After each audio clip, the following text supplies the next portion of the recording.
Bienvenue. Aujourd'hui, on va se pencher sur un match qui a pas mal fait réagir.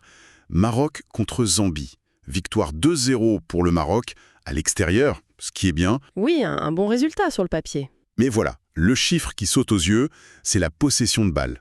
Seulement 28% pour le Maroc. C'est très très faible pour une équipe comme ça. C'est le moins qu'on puisse dire, ça interpelle forcément. Alors, justement, comment on explique ça?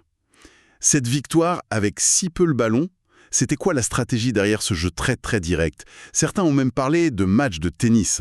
Oui, l'image est parlante. Et qu'est-ce que ça nous dit, au fond, sur l'équipe de Walid Regragui? Sur ses intentions? C'est toute la question. Notre mission, si on peut dire, c'est de décrypter ce qui s'est passé. La victoire, elle est là. 2-0 à l'extérieur, c'est solide comptablement, bon pour la confiance. Indiscutable. Mais comment? Voilà, c'est ça qui divise. Ce jeu long, quasi systématique, en sautant le milieu. Ça change de ce qu'on attend du Maroc, qui aime plutôt maîtriser le jeu, avoir le ballon. Oui, poser le jeu. Donc il faut analyser pourquoi ce choix, pourquoi cette tactique. Audacieuse, pragmatique, risquée, un peu tout ça peut-être. Ce qui est frappant d'entrée, c'est ce contraste. Gagner, mais en refusant presque le ballon. On a vu des ballons voyager très vite d'un but à l'autre, alors pourquoi? Juste la pelouse ou il y a autre chose? Alors, il y a plusieurs pistes. La première, et tout le monde est d'accord là-dessus, c'est l'état du terrain, décrit comme vraiment mauvais, médiocre. Ok, ça peut jouer. Et sur une pelouse comme ça, jouer court, construire depuis derrière, surtout dans ta moitié de terrain, c'est prendre des risques énormes. Une mauvaise passe, un contrôle raté. Et tu te mets en danger bêtement. Exactement. Donc Regragui a sans doute voulu éviter ça, protéger certains joueurs, peut-être moins à l'aise sur ce genre de surface ou sous pression. C'était pragmatique, oui. Un pragmatisme qui pousse donc à allonger le jeu. Oui, et puis ça permettait aussi d'utiliser d'autres forces. L'avantage physique, la taille de certains joueurs, comme En-Nesyri devant, ou El Yamik derrière face aux ambiants. Le jeu aérien devenait une arme. Logique. Et il y a aussi la dimension expérimentale. Regragui l'a un peu dit en conférence de presse. Ce match, c'était peut-être l'occasion de tester un plan B, une autre façon de jouer pour des situations spécifiques, une fin de match tendue ou justement un terrain impraticable comme ici. Concrètement, on a vu quoi? Des longs ballons de Bounou, d'El Yamik, de Massina. Une pluie de longs ballons, oui. Cherchant presque toujours En-Nesyri, c'était assez systématique. Le positif, la victoire. Le résultat donne raison au coach. Point. Difficile de contester ça. Certains joueurs semblaient aussi à l'aise. El Yamik, impérial dans les airs, derrière. En-Nesyri, comme point d'appui. Même Chibi, avec ses centres et ses longues touches, ça collait bien à cette stratégie. Mais on a senti aussi les limites, non? Une énorme dépense d'énergie, par exemple. Ah oui, absolument, c'est le revers de la médaille. Ce jeu, c'est hyper exigeant physiquement. Des courses, des duels aériens sans arrêt, un pressing pour récupérer les ballons qui retombent. Les fameux deuxièmes ballons. Exactement, et ça use. Certains joueurs ont visiblement souffert, on pense à Ben Seguir par exemple. Il avait l'air un peu perdu, moins capable de montrer ses qualités techniques là-dedans, il finit fatigué. On y reviendra. Et tactiquement, le gros risque c'est ça, la bataille des deuxièmes ballons. Si tu la perds, tu t'exposes direct. L'adversaire récupère haut et peut attaquer vite. C'est un équilibre fragile en fait. Parlons un peu de l'attaque. En-Nesyri, donc, cible privilégiée de ces longs ballons. Son rôle, c'était d'aller au charbon contre les centraux. Oui, voilà. Rôle de pivot, de fixation. Sa présence physique, ça pèse. Et on sait qu'il peut être décisif en une touche, de la tête, près du but. Un finisseur. C'est ça. Par contre, ce match l'a encore montré, il a toujours du mal à bien contrôler ses longs ballons aériens pour ensuite construire quelque chose. Il est plus dans la déviation ou la finition immédiate que dans la conservation sous pression après un long jeu. Mais à côté de lui, il y a un joueur qui a vraiment tiré son épingle du jeu.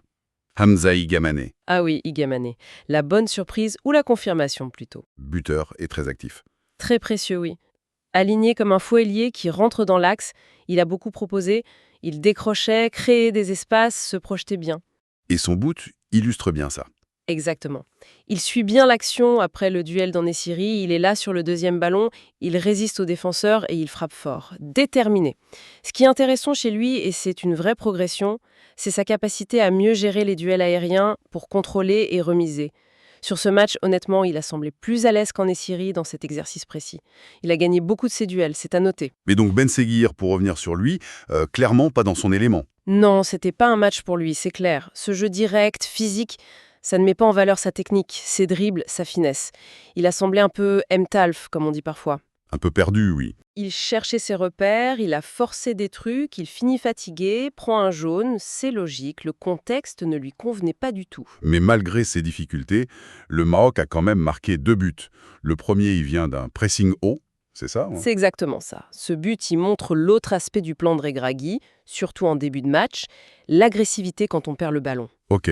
L'action part d'un pressing super bien coordonné, un vrai piège tendu à la relance zambienne.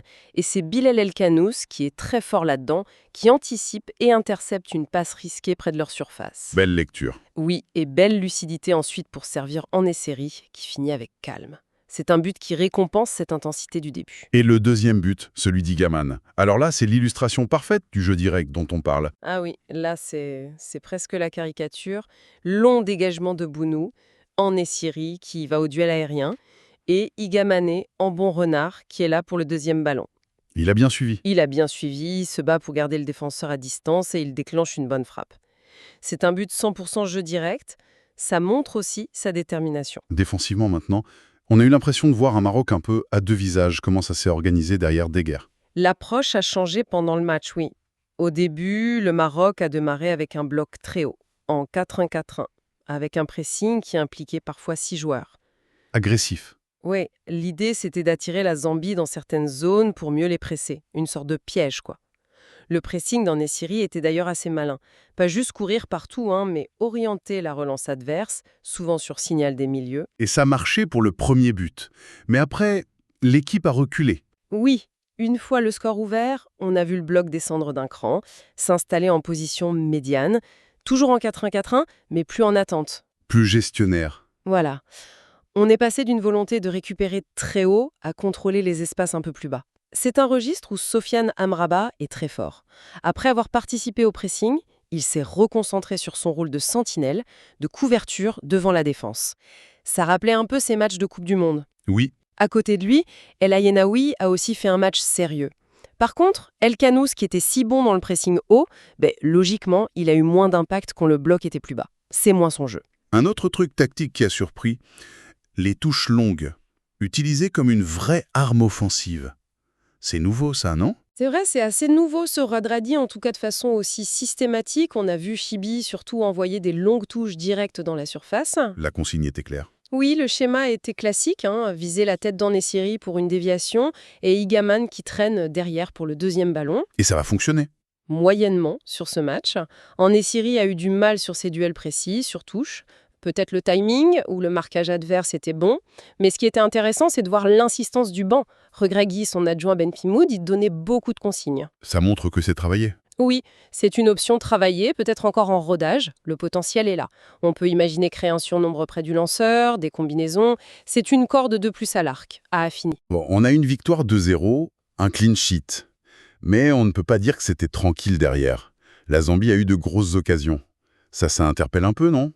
C'est le gros point noir, oui. Ou le gros bémol, en tout cas. Faut être lucide. La Zambie, elle aurait pu marquer. Et peut-être même dû marquer. Bounou a été énorme. Ah oui, Yacine Bounou a sorti le grand jeu. Il fait au moins 4 arrêts vraiment décisifs, plus un poteau qui le sauve. Sans un Bounou de ce niveau-là, franchement, le match n'est pas du tout le même. Où est-ce que ça a pêché défensivement, principalement? On a vu plusieurs choses inquiétantes. Ben Lamri, le latéral gauche, a souffert en 1 contre 1. Il s'est fait déborder plusieurs fois. Ça contraste avec ce qu'il apporte offensivement. D'accord. De l'autre côté, Chibi a parfois été pris dans son dos, et puis des erreurs plus collectives, notamment sur l'action qui amène la double occasion zambienne, sauvée par Bounou puis le poteau. Là, c'est un repli défensif trop lent d'Igaman qui crée un décalage dangereux. Un surnombre. Voilà, ces alertes, ça montre que la solidité défensive, elle n'est pas encore parfaite, surtout quand l'équipe choisit de subir un peu plus. Certaines stats ont même désigné Bounou homme du match avec une note très haute, genre 8.4. Au-delà de sa performance individuelle, qu'est-ce que ça dit du match de l'équipe? C'est très, très révélateur. Ça confirme qu'il a été exceptionnel, bien sûr, mais quand ton gardien est homme du match avec une note pareille dans une victoire 2-0 à l'extérieur, ça veut presque toujours dire que ton équipe a concédé beaucoup trop d'occasions franches. C'est un peu le paradoxe. Exactement. Ça souligne le risque de cette approche plus réactive. Tu laisses l'adversaire s'approcher, tu t'exposes et tu comptes sur ton gardien en état de grâce, et ta défense pour tenir. Ça a marché là, grâce à Bounou, mais c'est un jeu dangereux sur le long terme. Justement, projetons-nous un peu. Ce match si particulier, avec ce style, cette possession, est-ce que c'est vraiment un indicateur pour la suite, pour la CAN, ou même pour le match retour contre cette même Zambie? Bonne question.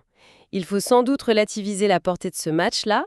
Certains pensent même que les deux équipes ont peut-être un peu caché leur jeu, fait de la mouate, comme on dit. C'est possible. Il est probable que la Zambie ne joue pas aussi ouvertement la prochaine fois, surtout si c'est au Maroc.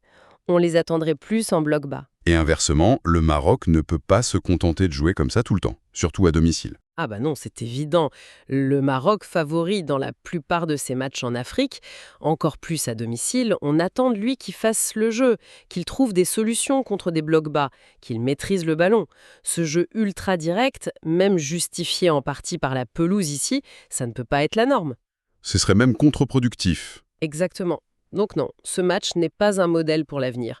Plutôt une exception, une adaptation, une expérience. Mais alors, c'est quoi la vraie signification de cette victoire, au-delà des 3 points? Elle reste importante quand même. D'abord, les points pour la qualif au mondial. Et pour le classement FIFA, c'est toujours bon à prendre pour les tirages. C'est vrai. Ensuite, gagner à l'extérieur, même dans des conditions difficiles et sans la manière, ça entretient une dynamique positive. Ça montre une capacité d'adaptation. Et pour Regragui, c'était l'occasion de voir certains joueurs de tester ce fameux plan B. Et le résultat le protège, comme l'on dit souvent. Voilà, le résultat est un peu le bouclier de l'entraîneur. Ça valide ses choix a posteriori.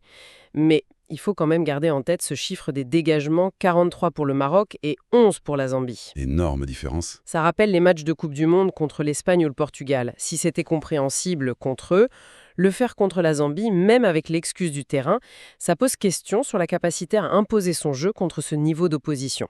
C'est un point d'interrogation qui reste. Donc, si on essaye de résumer, une victoire pragmatique, obtenue via une tactique de jeu directe assumée, un peu forcée par les conditions, un peu choisie pour tester.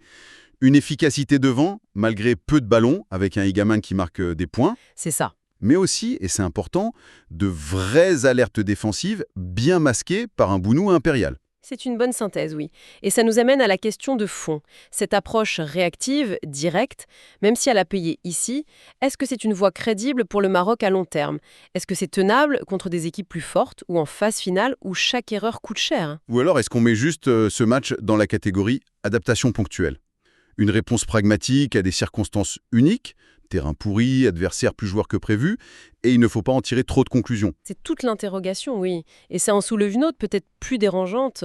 Est-ce que ce recours au jeu long, au dégagement, ça va devenir la solution de repli systématique dès que le Maroc sera sous pression, y compris à domicile? On a déjà vu ça par le passé, contre le Bénin par exemple. C'est un risque. Est-ce que c'est un outil tactique maîtrisé, utilisé à bon escient, ou est-ce que c'est un peu un refuge par défaut quand on ne trouve pas d'autre solution? Les prochains matchs nous en diront sûrement plus. C'est un point à suivre de très près.